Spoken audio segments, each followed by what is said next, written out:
Don't talk down to you.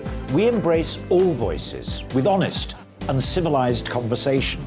We are not part of the establishment. We're one of you. And we're only getting started. Join us on GBNews, The People's Channel. Britain's news channel.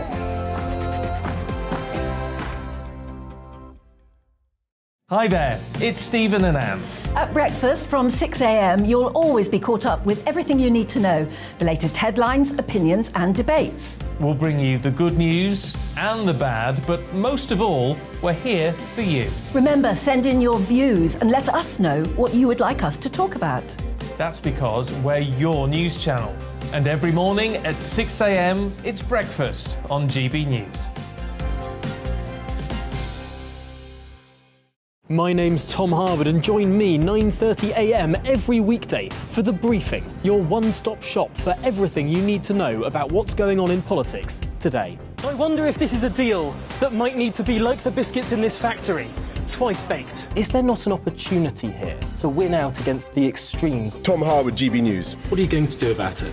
Things should have been done differently, and they certainly are being done differently. Don't miss it. The Briefing with me, Tom Harwood, 9:30 Monday to Friday on GB News.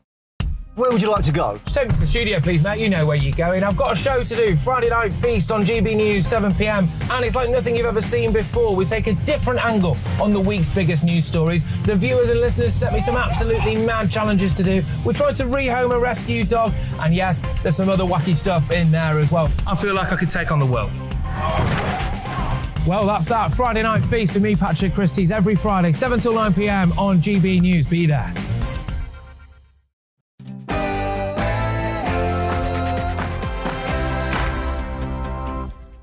Hello and welcome to The Briefing. I'm Arlene Foster and here's what's coming up over the next hour. The Defence Secretary, Ben Wallace, has finally come out and backed his horse to be the next Prime Minister. It's Liz Truss. We'll speak to another ally of the current favourite to win. With record inflation continuing to rip through family incomes across the nation, the energy price cap is now expected to double in January. I'll speak to National Energy Action about the ongoing cost of living crisis.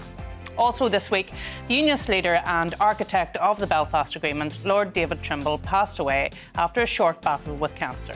I'll be joined by historian and friend of Lord Trimble, Ruth Dudley Edwards.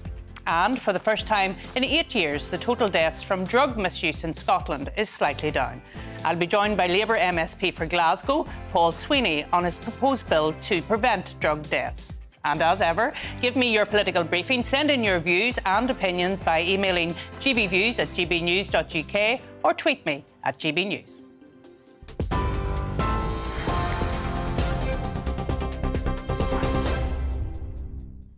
Good afternoon, it's 1 minute past 3. I'm Tamsin Roberts in the GB newsroom.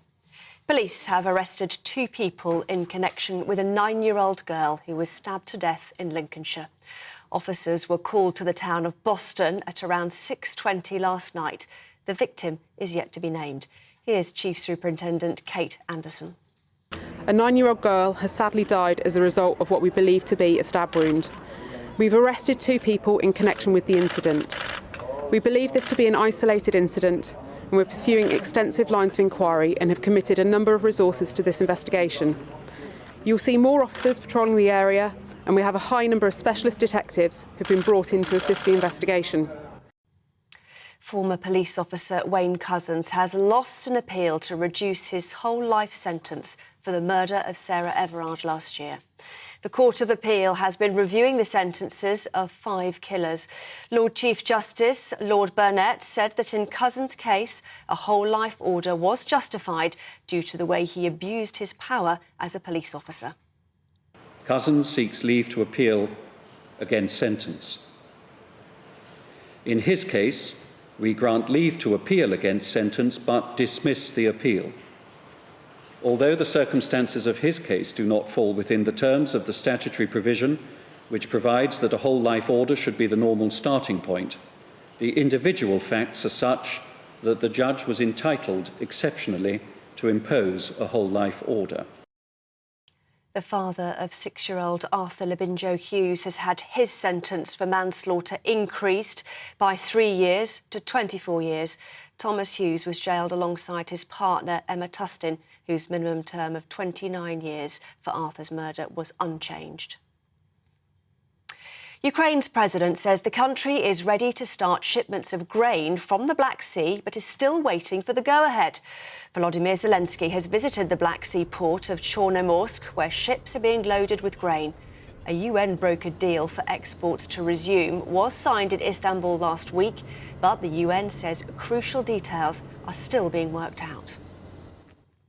40,000 BT and Openreach workers are on strike in a dispute over pay. The Communication Workers Union says it's the largest telecom strike since 1987. Another walkout is planned for Monday in protest against a £1,500 pay rise, which workers say is not enough.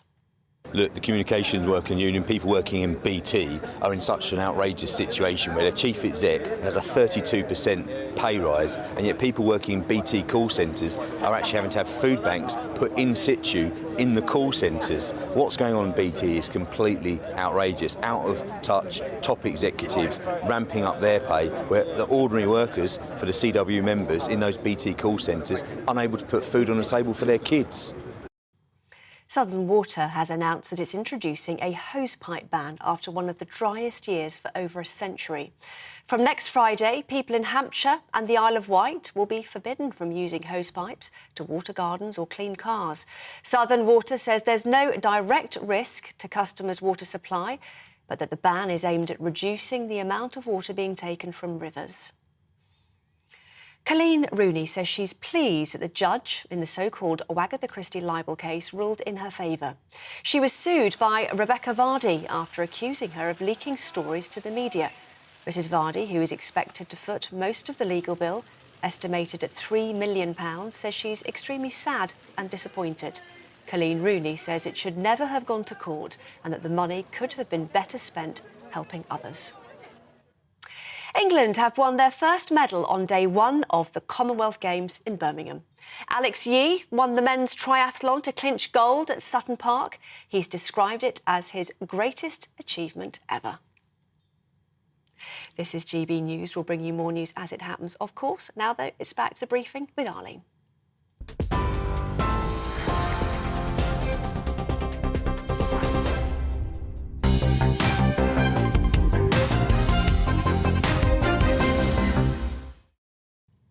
So welcome to the briefing with me, Arlene Foster. Defence Secretary Ben Wallace has come out endorsing Liz Truss as the next Prime Minister. Mr Wallace, who's popular amongst the party grassroots, claims that she has what it takes to lead the country through a period of global unrest. The Defence Secretary also didn't miss an opportunity of taking a dig at Rishi Sunak for quitting from the Cabinet. What you see is what you get. I've sat next to her. She has experience. She was everything from the nation's bookkeeper. She was the Chief Secretary of the Treasury for nearly 2 years in the Treasury. She was, at DEFRA, that's the Farming and Environment Brief. She's been the International Trade Secretary and the Foreign Secretary. She's got a lot of experience. Whoever is going to be the next Prime Minister needs experience, and they need to cover both the threats abroad and the economy at home. She's the only candidate that can do both. So this afternoon, Liz Truss has been on a visit to Norfolk, and she was asked by journalists whether tax cuts are wise, given the difficult position the economy is in. It's because we're in a difficult position, because we're facing a global economic crisis, that this is the wrong time to have the highest taxes in 70 years. We need to encourage growth, we need to encourage investment, and the way we do that is we back people who do the right thing, people setting up companies, people going into work. Those are the people who I want to reward in our system.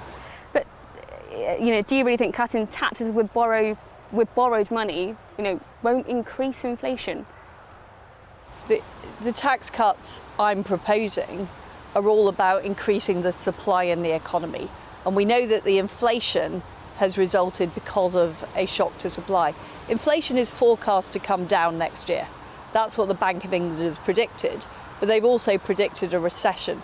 So our number one priority should be avoiding a recession, increasing economic growth, and you cannot tax your way to growth. The way to get growth is to do the reforms we need in our economy, to unleash those post-Brexit opportunities, and I've done a lot of that as Trade Secretary and as Foreign Secretary, but also to help people and businesses keep more of their own money so they can invest in the future. Well, let's turn now to another supporter of Liz Truss, Conservative MP Bob Seeley. Bob, it's really good to see you and thank you for joining us this afternoon. I always ask this question, Bob, and I'm going to ask it of you. Why have you decided to back Liz Truss? I started off supporting Penny. It was a very close run thing between Penny and Liz, but now, sadly, Penny is out. I'm supporting Liz. The reason I'm doing so is because I think she is going to provide clarity of leadership. That is not to disrespect anything about Rishi, who is a very, very good bloke and has been a hugely talented Chancellor. But I think with Liz, you're going to get clarity of leadership on the economy. We've just seen from her interview now, on foreign affairs, and on things like critical theory and woke.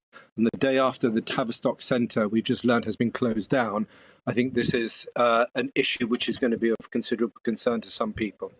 And above all, Arlene, in a place like the Isle of Wight, I want somebody who's going to be doubling down on levelling up, on education and training and raising those expectations. And I think Liz will do that better.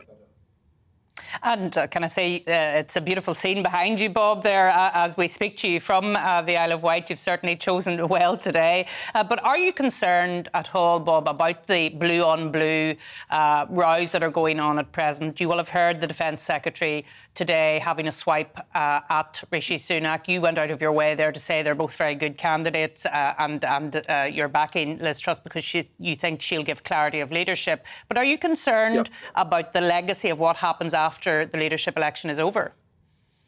Not really, no. I mean, look, some of these... Look, I don't think we should take negative comments about other candidates, and I think being a half-glass-full kind of person, I always look for positives in people rather than doing other people down. So, it's not my style, and I'm not going to speak ill of anyone. I respect Rishi, but I think Liz, out of the two, is going to be the better bet for us. And I think one thing, Arlene, is for certain that come the next election, there will be a very clear choice between a Labour Party in hock to the unions, doesn't know what a woman is, weak on Europe, probably weak on Russia, and Liz Truss, who is going to be a very different kettle of fish to the Labour. So we're going to have a very clear choice. And I think for Conservatives, we can live with that because we're going to have a growth agenda, a low tax agenda, strong foreign policy agenda, and a traditional approach to issues like this sort of Marxist critical theory. And I think for my supporters and for my voters and my folks here on the Isle of Wight, that's important, along with the levelling up agenda, which is really important for our shipyards, for example, and our sailing industry in East and West Cowes. And we've got a really growth industry there, and we need the training and support to make sure that that continues as well. And I think for me, as I say, Liz is the best person to provide that leadership. And do you intend to have Liz down to the Isle of Wight? I don't know whether she'll be able to get down there, or do you think that that's going to be possible before the election takes place? We have a lot of Conservative members down here. I'm delighted to say roughly about 800. And for any candidate who comes down, they get a very warm welcome in the sunniest place in Britain. And we will listen to them very carefully. We also have the largest Union Jack in the world in front of White Shipyards in East Cowes, and that's normally an attraction for politicians from any background. So what can I say? But look, we will look forward to having them both down. I'm actually off to a hustings in Alton tonight, so I'm looking forward to speaking on behalf of Liz to East Hampshire Conservatives, and I hope to persuade them of the merits of her case. But look, I think it's a fascinating time. We have a clear choice between Rishi and Liz. It's actually a very good quality debate for the most part, and I think they are presenting clear alternatives about where we want to go. And for me, my money is on Liz, and I suspect now that Penny's out, the majority of folks on the Isle of Wight will be supportive of Liz. Not that I want to make any assumptions about how members of the Conservative Association here would want to vote. And just finally, before you go, Bob, I mean, are you pleased that the discussion seems now to be focusing on the economy and what's the way to open up our economy and to get it growing again? Is that the sort of area where Conservatives should be having this discussion? Yeah, I mean, Arlene, not only on the economy, look, foreign affairs. We need a more consistent approach to China. We've got to learn the mistakes about leaving Russia too late and then being surprised by the inevitable. There's a battle and a massive debate over critical theory. I think the debate, when you had lots of candidates, it was quite scratchy a couple of weeks ago. But I think now that you have a clear choice, I think there's actually quite a respectful debate taking place, which is great, and it's on really important issues. And actually, for me, I'm really happy that we're having this debate, and there is a clear choice between what Rishi is offering, which is more or less continuity, and what Liz is offering, which is to celebrate some of the achievements, many of the achievements of the last few years, but also to say now we need a new approach. And as she says, you can't tax your way out of a recession. And I think that is a very powerful argument, both for folks on the island, but also East Hampshire, where I'll be this evening, but also for Conservative members and indeed for Conservative voters throughout Britain, the millions of them. Bob, thanks for joining us from the beautiful Isle of Wight this afternoon, and all the best for this evening. And I'm joined by Joanne Nadler. Joanne, thank you for joining me today, Conservative commentator. Well, you've heard from Bob there. It's a respectful debate. What do you make of that? I was intrigued by a lot of what Bob Seeley had to say, and I have a lot of time for Bob Seeley. He's one of the more thoughtful, intellectual members of the Conservative backbenches. But his own pitch seemed a bit inconsistent to me. I mean, I think it's really interesting that he's one of the few people who is raising this issue of Marxist critical theory. But then I have to ask myself, why did he support Penny Mordaunt in the first round? And he also voluntarily brought up the issue of the Tavistock Clinic, which is obviously something that, thank God, the NHS is now turning against. But this gender ideology has been supported within the Conservative Party by people like Penny Mordaunt. But addressing what he was saying about Liz Truss, I mean, again, towards the end of what he was talking about, we heard him mention China and the idea of a consistent approach to foreign affairs. I mean, I think, of course, that's actually essential. But oddly, given that Liz Truss is the Foreign Secretary, she's had a lot more to say about tax than she has done about foreign affairs. And I think it's now important that we do interrogate that agenda more Well, I think maybe she would say that's because Rishi has been wanting to talk about the economy and growth. Given his background being the Chancellor, that she felt she had to come onto his ground. And it seems to have worked from the point of view of Rishi making a change in his policies around VAT, for example. Well, I mean, there's no doubt at all that Liz Truss is, insofar as one can tell from all the polling, winning. She's certainly winning amongst the Conservative Party members. I mean, there was an interesting poll, I think, in The Sun today suggesting that amongst floating voters, Rishi Sunak might have a slight advantage. So to the extent that people may not have yet made up their minds, I think that's something that they'll be considering. I came into this whole leadership contest without a preferred candidate, very quickly alighted on Kemi Badenoch as I think being by far the strongest of the final five, as it were.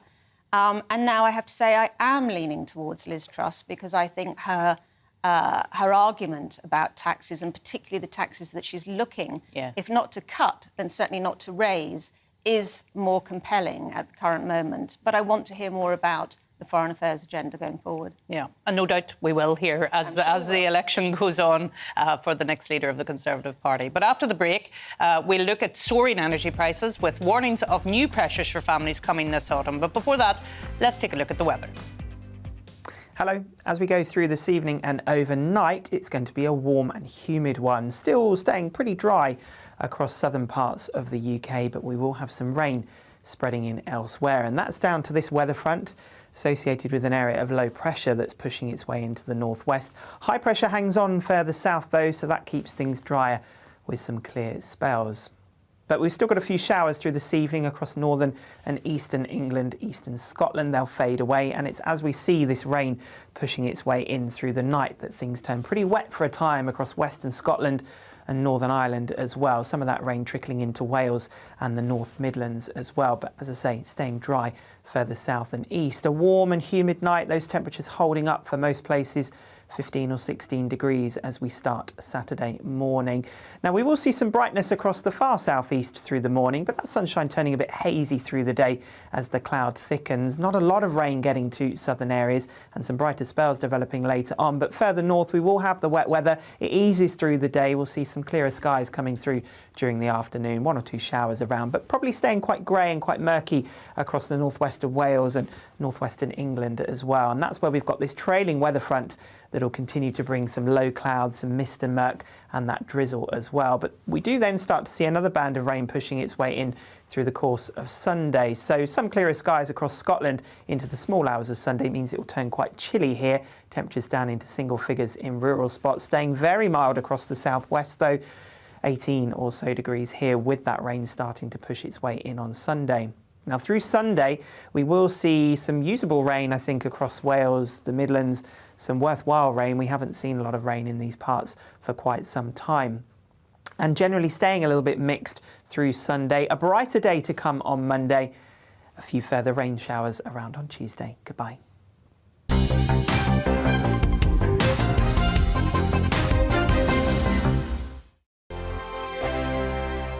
We are GB News. We're right across this great nation. On TV. On radio. On digital. Absolutely everywhere. We don't talk down to you.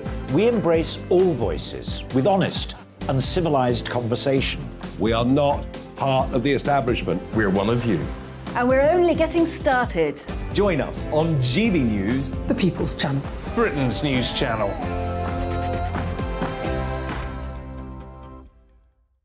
Hi there, it's Stephen and Anne. At breakfast from 6 a.m, you'll always be caught up with everything you need to know, the latest headlines, opinions and debates. We'll bring you the good news and the bad, but most of all, we're here for you. Remember, send in your views and let us know what you would like us to talk about. That's because we're your news channel. And every morning at 6 a.m, it's breakfast on GB News. My name's Tom Harwood, and join me 9:30 a.m. every weekday for The Briefing, your one-stop shop for everything you need to know about what's going on in politics today. I wonder if this is a deal that might need to be like the biscuits in this factory, twice baked. Is there not an opportunity here to win out against the extremes? Tom Harwood, GB News. What are you going to do about it? Things should have been done differently, and they certainly are being done differently. Don't miss it. The Briefing with me, Tom Harwood, 9:30 Monday to Friday on GB News. Where would you like to go? Just take me to the studio, please, Matt. You know where you're going. I've got a show to do. Friday Night Feast on GB News, 7 p.m. And it's like nothing you've ever seen before. We take a different angle on the week's biggest news stories. The viewers and listeners set me some absolutely mad challenges to do. We tried to rehome a rescue dog. And yes, there's some other wacky stuff in there as well. I feel like I could take on the world. Well, that's that. Friday Night Feast with me, Patrick Christie's, every Friday, 7 till 9 p.m. on GB News. Be there. Join me, Darren Grimes, for Real Britain every Saturday and Sunday from 2 p.m. A news hour that comes with a trigger warning. Scorching hot opinion with prominent guests saying the unsayable, and a little bit of weekend fun thrown in. Unlike other broadcasters, I won't be forgetting what the B in our name stands for. So howie in for Real Britain Saturday and Sunday from 2 p.m.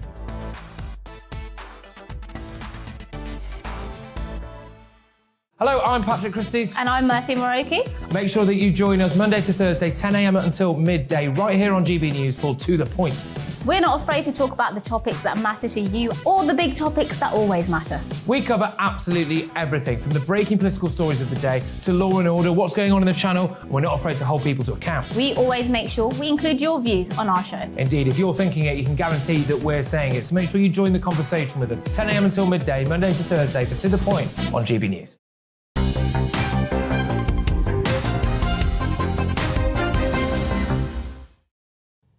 Welcome back. The government has today unveiled how the Energy Bill Support Scheme works in Scotland, England and Wales, which will see households receiving £400 to help with rising fuel bills.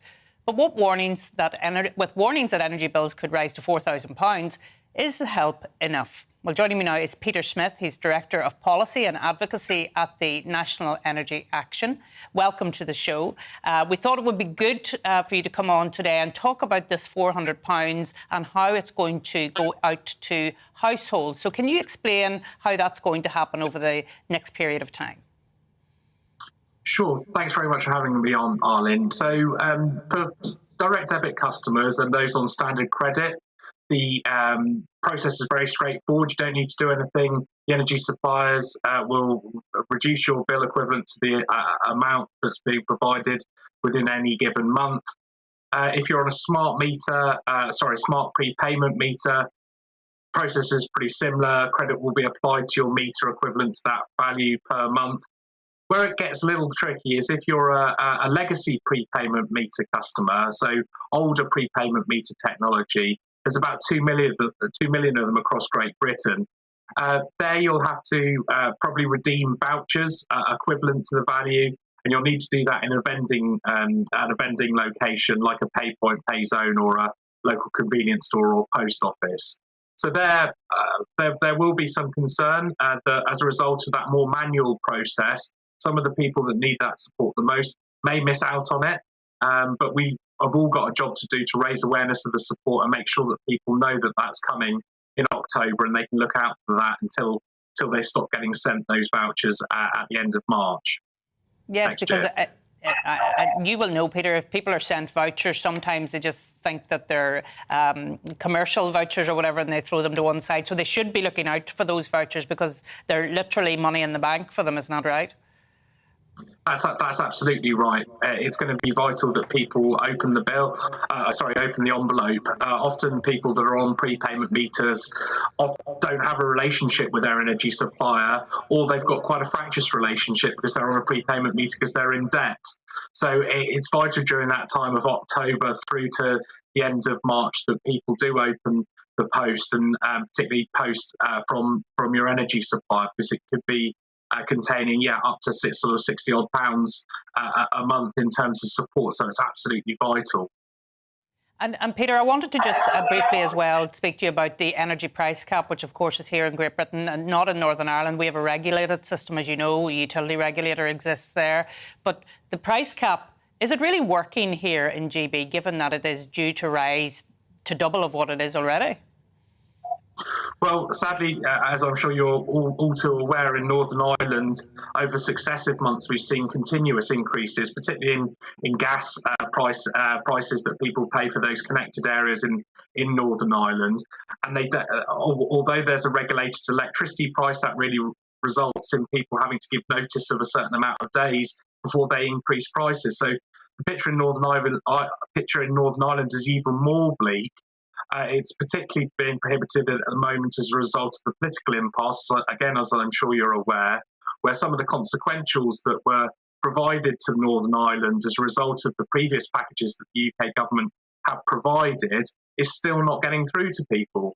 If we persist with this political impasse, it's going to have a devastating impact to the people in Northern Ireland. I know it's going to be a pretty naive thing to say to you, Arlene, but if you've got any sway or influence with colleagues continuing in Stormont, please do stress the impact that that's having on the people in Northern Ireland.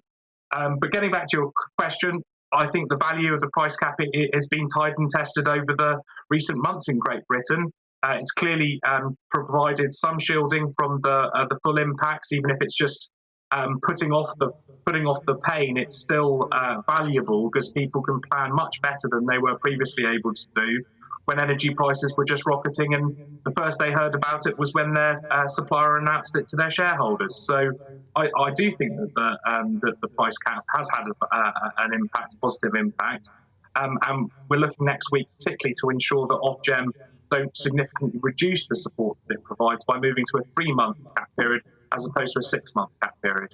Well, Peter, thank you for explaining all of that, and I'm quite sure my former colleagues will not listen to one word I have to say on anything, but thank you for joining me this afternoon. And Joanne, obviously the cost of living crisis has really been driven by energy costs at the moment, and there's a real desire to see something done in relation to those costs. Absolutely, and this is beginning to feel like it could be the sort of existential issue for whoever becomes the Prime Minister, by which I mean it is becoming such a concern, I think, across the board to all sorts of households, that one feels it's almost getting the same sort of traction as something like the poll tax did all those years ago. And it could be the issue, if not properly handled, that will quickly see the end of a Conservative government, regardless of who becomes the Prime Minister. Well, we're going to turn to something different now. I understand we have a little package coming up. The electric car series Formula E is returning to London this weekend. 22 drivers will battle it out for victory, and GBNews got an exclusive broadcast access to the track as they were setting up at the Excel Centre. With the capital drive to lower emission, what role does Formula E play in making London greener? Alice Porter went to find out. down into turn 10. London's historic Dockland is being transformed into the world's first indoor and outdoor racetrack, with all cars powered by electricity. We got a sneak peek behind the scenes from Charlie Harwood in Formula E. It's a real logistical challenge, bringing all these different parts together and making sure everything's at the right place at the right time. We've been working at this site for nearly about 2 weeks. We've got over 2 miles worth of track, which needs to have their safety barriers either side. It all needs to be totally checked over. The government plans to ban sales of new petrol and diesel vehicles by 2030. So is London's future electric? Sustainability Director Julia Powell thinks so. We are actually here in Newham Borough, which is the most polluted borough of London. And the reason why it's extremely important to have Formula E here in Excel is actually to showcase that there's a very concrete solution to improving the air quality levels that we all breathe in our cities. And electric vehicles from the mobility angle is a very concrete and direct solution. There are a number of challenges with electric cars, for example, how you charge them, what sources you're using to charge vehicles. What exactly are Formula E doing to sort of address that issue? The cars that we race are always powered with renewable energy, and that's how you can get to a carbon emission reduction through the entire life by 50 to 80% on the passenger cars that you and I will be driving. London has had a big drive towards lowering emissions. Mayor for London Sadiq Khan brought in the ultra-low emission zone last year and is looking to expand it even further. And Formula E is one way of making electric cars cool. I'm really excited that Formula E is coming back to London, coming back to the east end of London. The innovation, that technology is really exciting, but it's also environmentally friendly. But are electric cars as green as people think? The problem is that there are more carbon emissions made during the production of electric vehicles than petrol or diesel cars. Volvo did a study which suggested you'd have to own an electric vehicle for 9 years before it was greener than a diesel or petrol car. But that would decrease significantly if you were able to guarantee that you'd be charging your electric car from more renewable sources. And with electric technology developing so quickly, it's becoming easier to make electric cars more sustainable. Next year, we will launch the new generation of our car, which is a car that is faster, more powerful, but also more sustainable. Everything has been thought through from the design till the end of life to make sure that everything will be more sustainable and everything will be recycled at the end of the life of the car. Tickets for the weekend are a fraction of the cost of Formula One, making it more accessible for motor enthusiasts. With London aiming to be carbon neutral by 2050, the journey to get there will undoubtedly be electric. Alice Porter, GB News. That's Alice Porter at London's Excel Centre. And after the break, I'll be joined by Ruth Dudley-Edwards. She's going to pay tribute to Lord Trimble, who sadly passed away this week.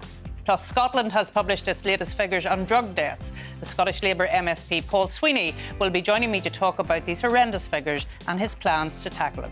But first, here's Tamsin with your news headlines.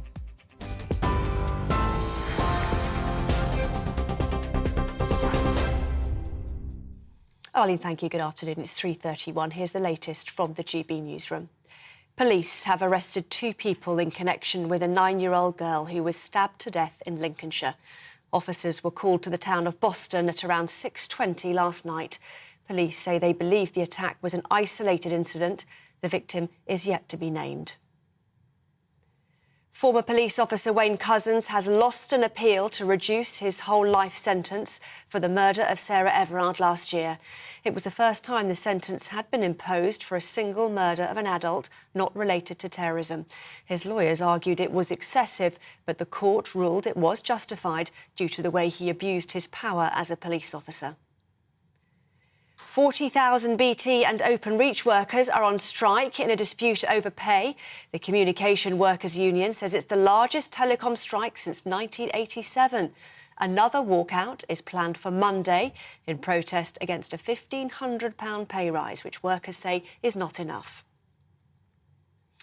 England have won their first medal on day 1 of the Commonwealth Games in Birmingham.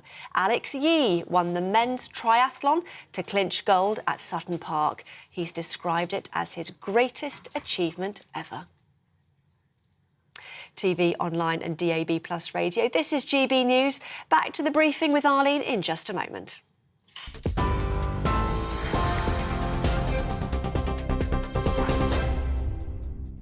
Direct Bullion sponsors the Finance Report on GB News for gold and silver investment.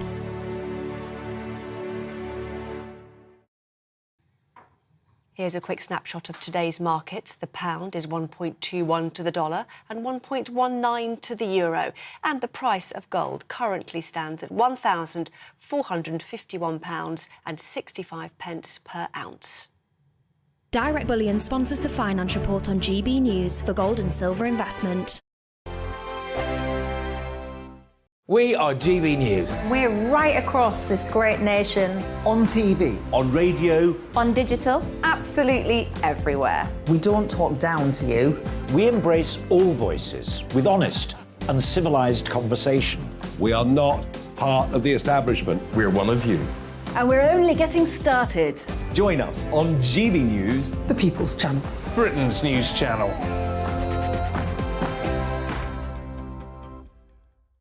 Hi there, it's Stephen and Anne. At breakfast from 6 a.m, you'll always be caught up with everything you need to know, the latest headlines, opinions and debates. We'll bring you the good news and the bad, but most of all, we're here for you. Remember, send in your views and let us know what you would like us to talk about. That's because we're your news channel. And every morning at 6 a.m, it's breakfast on GB News. My name's Tom Harwood and join me 9:30 a.m. every weekday for The Briefing, your one-stop shop for everything you need to know about what's going on in politics today. I wonder if this is a deal that might need to be like the biscuits in this factory, twice baked. Is there not an opportunity here to win out against the extremes? Tom Harwood, GB News. What are you going to do about it? Things should have been done differently, and they certainly are being done differently. Don't miss it. The Briefing with me, Tom Harwood, 9:30 Monday to Friday on GB News. Where would you like to go? Just take me to the studio, please, mate. You know where you're going. I've got a show to do. Friday Night Feast on GB News, 7 p.m. And it's like nothing you've ever seen before. We take a different angle on the week's biggest news stories. The viewers and listeners set me some absolutely mad challenges to do. We tried to rehome a rescue dog. And yes, there's some other wacky stuff in there as well. I feel like I could take on the world. Well, that's that. Friday Night Feast with me, Patrick Christie's, every Friday, 7 till 9 p.m. on GB News. Be there.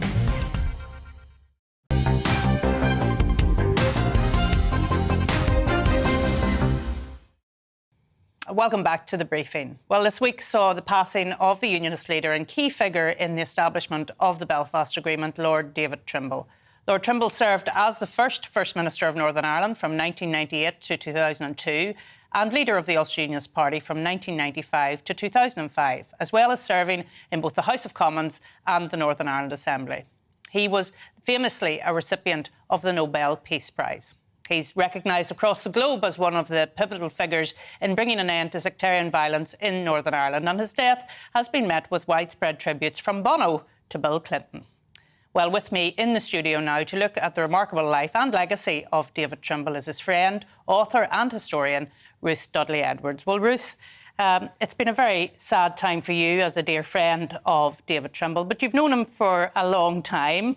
How did the two of you get together as friends? Because you come from totally different backgrounds. Totally. I mean, I come from a Dublin Catholic background, nationalist. I mean, I was fortunate in that I wasn't, apart from my mad grandmother who lived upstairs, who was an IRA supporter. Yes. Nobody else in my family was inclined towards that. And then I am an historian by training. So I wasn't a mass of prejudices, if you like. Yes. But I was at a conference, it was about 1985, and I decided with another friend that we'd have a party, because it was all incredibly boring. boring. As most conferences are, let's be honest. Yes, and full of academics, and they can grate on you. And I thought we'd try to invite the fun people. So I made a mental reservation that I wouldn't be inviting that completely silent Northern Irish man who didn't speak to anybody and not a very mobile face, really. I mean, he was just looking faintly disapproving, so it seemed to me. But I met him in a corridor. Later on in my heart, I thought, oh, I should at least ask him, it'd be a gesture. And he won't come anyway. Well, he did come, and he stayed till 3 a.m. And we just talked, and we really got on. And I remember that the moment when I said to him, your trouble is that you're permanently 2 pints under par. He thought that was funny. Yeah. Well, of course, he was a law lecturer at that time, but he was always involved and interested in politics, but became then, I think it was 1990, he became the MP for Upper Bann, wasn't it? That was right. Yeah. But he was intensely shy. Yes. I mean, he was enormously articulate, but he was really, really shy. Yeah. So it took time to become friends. But once you were a friend of David's, he was utterly loyal. Yeah. And he had a great sense of humour, which people didn't realise. Yeah. And I was just fonder and fonder of him. And oddly enough, he ended up with quite a few Southern Irish people helping him. I mean, the person who wrote his great speech or wrote quite a few contributions to his great speech at the Nobel Prize ceremony was Irish. He became friends through me with an ex-IRA terrorist called Sean O'Callaghan, who turned against the IRA. And Sean was his advisor on everything to do with the IRA. And we all just loved him because he was so honest and straight and brave. I don't think people over here realise how brave he was, how brave he had to be, because he was being threatened. He could have been assassinated by the mad people from either end of the spectrum. Yes. His loyalists hated him too, an awful lot of them did. And I think what is lovely, Ruth, is that we've heard a lot about David this week, obviously, because people are paying tribute and they're talking about his courage and his vision and what will be his legacy. But what's lovely to hear from you is the quirkier side of his nature, if you like, and the fact that behind all of us there are different characteristics, aren't there? Oh, absolutely different characteristics. And I had the strange experiences that I would be covering, say, a violent event in Northern Ireland, especially over remember the parades? There were huge clashes there, and riots and that sort of thing. And I'd run into David again, who was there in full orange regalia trying to calm the troops down. That's what he was always doing. He was always at the centre of things, trying to improve them. So we'd have a chat with mayhem imminent all around us. And then next time we'd meet at some other conference in Oxbridge College. Yes. Or we might have lunch in London. And in London, he had people coming up to him and saying, I really admire you. I really respect what you're trying to do for peace. I think you're a great man. And then he would go home and be shouted at back in Northern Ireland. So he was a different man here. He was much chattier. It was easier to make friends. You didn't have to assume somebody was going to assassinate you. And I suppose he ended up his life in the House of Lords, and he really enjoyed that, didn't he, Ruth? He utterly loved it because he was a lawyer. And present David with a few pages of small print, and he was a happy man. Yeah. There was nothing he liked as much as reading. I mean, he was enormously cultivated. That's what people didn't understand either. Yes, and an opera buff and all of that sort of thing as well. Well, Ruth, thank you for coming in and sharing your memories of Lord David Trimble. It's been really lovely to have you in the studio. It's been a pleasure to Thank be you. here, Arlene. Thank you. Well, the number of deaths as a result of drugs in Scotland has fallen for the first time in 8 years, according to National Records for Scotland statistics. But only 9 fewer deaths were recorded than last year's record high. Scottish Labour MSP Paul Sweeney has a bill proposal to prevent drugs-related deaths, and I'm pleased to be joined by him now on the show. Well, thank you so much, Paul, for joining me this afternoon. Tell us about your bill, because, of course, we're always quite alarmed when we see the height of drug deaths that happen in Scotland. Well, yeah, it's unprecedented in Scotland. I think we're 3 times higher than any other European country in terms of drug deaths. So it is a critical national emergency, now far more of a public health emergency than coronavirus. And, you know, this might have been the first time since 2013 that we've not seen an increase in the drug death rate in Scotland, but it's still 5 times up in the mid-1990s levels. So we have a severe structural problem, a fairly exceptional structural problem in Scotland with drug-related deaths. And there are many reasons behind that. Very intensive deindustrialisation. If you look at the most deprived areas in Scotland, you're 15 times more likely to die of a drug-related death. So there's a very difficult situation there about multi-generational structural poverty that needs to be dealt with in a more holistic way. But we have to first and foremost try and keep people alive. And that's why I've brought forward a bill to the Scottish Parliament, a member's bill, that intends to licence what are known as overdose prevention centres. And there's over 90 of these operating around the world. And there's most recently been a pilot undertaken in New York. There hasn't been a single death recorded in relation to these, but they have prevented thousands of deaths by supervising, preventing and reversing overdoses, particularly in relation to opiates such as heroin, where you can then readily administer the antidote, which is a drug known as naloxone, to very readily reverse an overdose of heroin, very similar to an EpiPen or something similar to that. You can even now use it as a nasal inhaler. So they're very easy and straightforward ways to save lives, and this is a very ready and practical way to do it. And we had an unofficial pilot undertaken in Glasgow by an activist known as Peter Crikent, and I was helping him out during the pandemic, and we saved 8 lives in Glasgow and reversed 9 overdoses just amongst us volunteers doing it unofficially. So I think that demonstrates the efficacy of it. But the recent New York pilot has saved over 900 lives. So there's a real opportunity to make a big impact here if we go forward with it.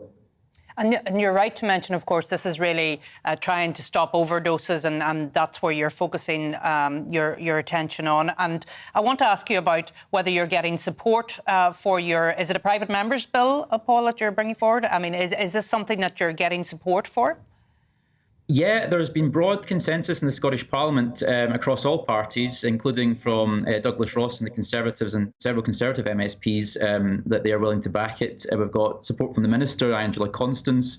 The key test is really to demonstrate legislative competence, so we're going to be investigating that, but we're confident we have a mechanism by which to achieve legislation that is compliant with the devolution settlement, and we think we can press ahead with this without interference from the Home Office. We want to treat it as a public health matter first and foremost, because that's exactly what it is. We've got a dangerously high level of deaths that could be avoided.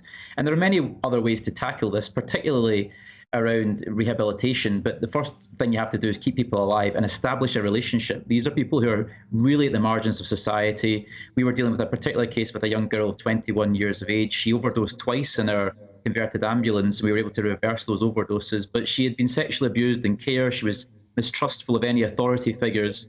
And it was that very basic level of interaction that built up her confidence to the point where we met her again a couple of weeks ago, and she's now in rehabilitation. She's doing really well, but she thanked us for saving her life, and that makes all the difference. I think it's showing people that we care about them, we value their lives. We want to try and build out a relationship that respects them and doesn't judge them and doesn't set tests that they're doomed to fail. I think that's exactly what we need to be doing to try and make a difference here. And you mentioned that individual, and of course when someone comes back and says thank you for helping me to turn my life around, that makes all the difference, and you know that you're on the right track, and I absolutely agree with that. But of course there's much more behind this. There's poverty, there's marginalisation, there's mental health problems. I mean, I presume that once that you have this in place, that you will hopefully look at some of the more deep-seated issues that are there, Paul. Absolutely, without a doubt. There's no question that this is not a silver bullet by any stretch. It's one mechanism through many that we need to deploy very urgently currently in Scotland to try and get a grip on this situation. And you're right to point about the issues of deprivation. I mean, we're seeing a revolving door from prisons onto the streets, chaotic lifestyles, back into the jails. This is, it's bizarre when it costs, more to house someone in Arlene, the biggest prison in Scotland, than it is to send them to some of Scotland's top private schools. So we could use that resource much more effectively, I think, in the community to try and deal with the deep-seated nature of it, of chaotic lifestyles and all the difficulties that brings. And also, just building that basic sort of infrastructure around people where you can say, look, we value you, respect you, let's get you some food, let's get you some proper clothing, let's let you get yourself cleaned up. Can we help you with your bank account? Can we help you with your CV? Can we help you with your housing situation? If you get psychiatric issues or any other needs that we need to help you with. Having that initial interface where we can come along to such a facility where they're not judged and can work very constructively with people on the ground is the key to opening the door to their lives being rebuilt and trying to stem the flow of this horrendous drug death rate in Scotland. Well, thanks for joining us today, Paul, and thanks for all your work on that. That's Paul Sweeney, who's a Labour MSP in the Scottish Parliament. Joanne, I mean, the number of people who have drug problems in Scotland is really quite startling. I think it's 60,000 people with a drug problem in Scotland. I mean, something has to be done in relation to that because it's now become an epidemic. It's absolutely horrific. It's an absolutely startling waste of human potential. It's tragic for those people that are involved. It's a political scandal, particularly since Nicola Sturgeon committed herself very publicly to challenging these figures and has singularly failed to do so. I think there's a great deal in what we've just heard from Paul that's commendable, but I have a concern, and that's whether or not an emergency procedure like this might be allowed to sort of become then the kind of gold standard as to how things should continue, because in a sense it's a kind of permissive approach, and you could lead to a situation where you have a sort of managed addiction, state-managed addiction. I think as long as the approach of this particular idea is to, as he said, save people's lives at that extreme end of the situation and then guide them into longer-term rehabilitation programs and to actually wean them off drugs in the longer term, then I think there's a lot of value in what he's saying. Yeah, well, because of course the issues that cause people to take drugs are much more deep-seated, very complex, and therefore it raises the question about society in the areas of Scotland around poverty and marginalised people and how they're dealing with their psychiatric care and well-being as well. But I think what Paul's suggesting is that this is a safety net at the very end of that process. And I think, you know, given where we are now, with the number of deaths in Scotland and the particular prevalence of certain types of drugs, then clearly an emergency procedure has to be undertaken. But I think in terms of whether that's the appropriate way to deal with the problem across the board, maybe not. It should only be one part of it, perhaps, in terms of dealing with it. But thank you, Joanne, for discussing that. We're going to go on to some more sad news. Sir Christopher Mayer, the former ambassador to the United States and indeed press secretary to John Major, has died, aged 78. Alongside a varied and eclectic diplomatic career, Sir Christopher was renowned for his colourful soundbites and outlandish taste in socks. He passed away whilst on holiday in France with his wife Catherine, and the news has led to an outpouring of tributes from across the political sphere and indeed the world of diplomacy as well. Boris Johnson paid tribute to him in a tweet. It said, "Saddened to hear of the death of Sir Christopher Mayer. He was a dedicated public servant throughout his career and devoted his life to international diplomacy. My thoughts are with his wife Catherine and his loved ones." Well, I'm joined now by Professor of International Politics from the University of Birmingham, Scott Lucas.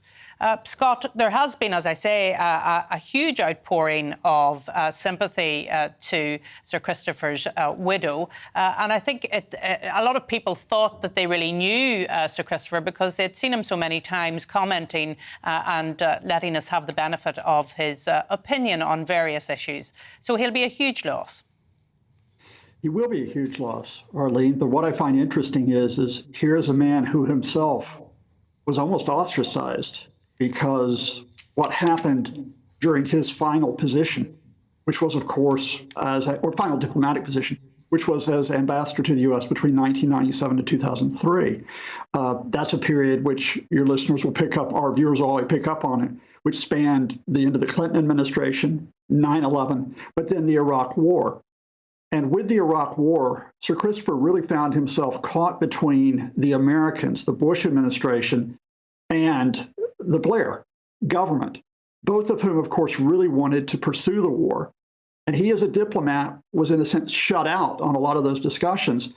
And because he was critical of that, both in private and then in his memoirs in 2005, he, in effect, was a diplomat whose career was cut short. He was still only in his late 50s when he ended his time at the Foreign Office and became head of the Press Complaints Commission. Yeah, and we should remember that he had a deep and varied career. He was in a number of postings, but as you say, his last posting, and the one that everybody remembers him for, is the Washington posting. But he did become the head of the Press Complaints Commission as well. And he was very much a gifted communicator, and he was a great friend of GBNews, as you probably know. He appeared on many shows, particularly with Alistair Stewart, his great friend. So we didn't see the end of him, even if he had left the Foreign Office. I think that's the important point. No, absolutely not. When I talk about the ostracism, this doesn't mean that the man stopped contributing. What it meant is Christopher, in a sense, remade his career, having spent so much time in the Foreign Office. He then spent it commentary, writing at the Press Complaints Commission. But what I think the loss is we lost a skilled diplomat at a key time for Britain and the world, because, of course, the world didn't stop with the Iraq War in 2003. The aftermath of that conflict caused great tension in US-UK relations. We have had tension in UK-European relations, as you know. And the fact is that Sir Christopher he was a great communicator, but he was a communicator with wit, and he was also a great listener. He could read people, and he could work with people. And one of the reasons why he had been so effective in Washington before the Iraq War debacle is he got along with the Americans. And my countrymen can be quite quirky. As he himself said after his first experience of America, this isn't Britain, this is a mysterious place. But he got to know it, and he got to know people like Donald Rumsfeld, Condoleezza Rice, George Bush himself, because as you know, an ambassador is not only representing the country, he's not only a diplomat, he's always carrying out public relations. And the skill of Christopher Meyer was he could both speak effectively, but he could also observe effectively as well. Yeah, and of course the Washington posting is one of the most important postings that you can have as an ambassador, and he certainly was very skilled because he appeared, as you rightly pointed out, to actually have a real friendship with some of those very, very important politicians in America at that time. He absolutely did, and things were moving so fast in America. I mean, we were talking about the end of the Iraq War, but remember, the end of the Clinton years were beset by the domestic turmoil, particularly over the attempted conviction, the impeachment of Bill Clinton for his relationship with Monica Lewinsky. And so Christopher Meyer was having to go through this surreal experience where both the U.S. and the UK and U.S. were doing quite well. The relationship was going quite well. But you had a very divided America even before 9/11. And he negotiated that by getting along well with the Clinton folks. And then, as I said, with the Bush administration, very different set of folks. He built new relationships very effectively, did.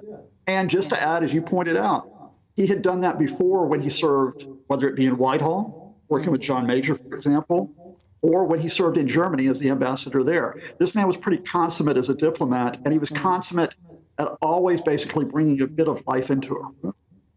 Well, Scott, thank you for bringing us some memories there around Christopher Meyer, Sir Christopher Meyer, who unfortunately died just yesterday in France. Thank you for doing that.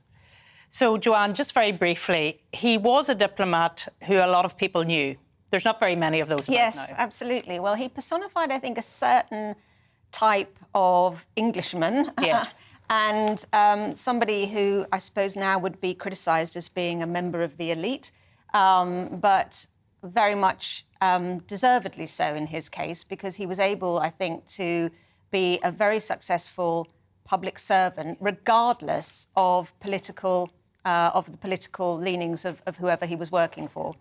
Indeed, and he'll be sorely missed.